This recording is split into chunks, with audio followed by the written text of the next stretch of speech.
અને અમદાવાદના ચાંદખેડામાં અકસ્માત કરનાર કાર ચાલક એસએમસી હોસ્પિટલમાં દાખલ કરાયો છે. કાર ચાલકને માથાના ભાગે ઈજા થતા તેની હાલત ગંભીર હોવાનું સામે આવ્યું. 37 વર્ષીય કાર ચાલકને હાલ વેન્ટિલેટર પર રાખવામાં આવ્યો. 48 કલાક પછી જ કાર ચાલકની સ્થિતિ અંગે વધુ જાણી શકાશે.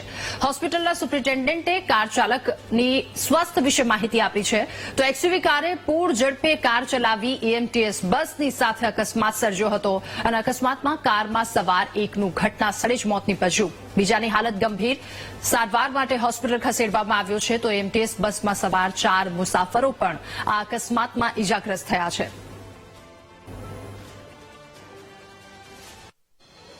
ચાંદખેડા આગળ એક કારમાં 37 વર્ષના એક ભાઈનું એક્સિડન્ટ થયેલો ગાડી જોડે અને 108 દ્વારા અમારી હોસ્પિટલમાં એમને એસએમએસમાં લઈ આવવામાં આવેલા. અમારે ત્યાં એને દાખલ કર્યો. ગંભીર જોતા સિવિયર હેડ ઇન્જરી હતી અને હેડ ઇન્જરી જોતા એને અમારે વેન્ટિલેટર ઉપર મૂકવો પડેલો છે. હાલ પેશન્ટ દર્દી વેન્ટિલેટર ઉપર છે. અત્યારે વેન્ટિલેટર ઉપર હોવાથી એને આટલું કહી ના શકાય કે કેવું છે, પણ અત્યારની કન્ડિશન જોતા એ સિરિયસ કહેવાય. 48 કલાક પછી આપણને ટોટલ એની પરિસ્થિતિ જાણ થશે.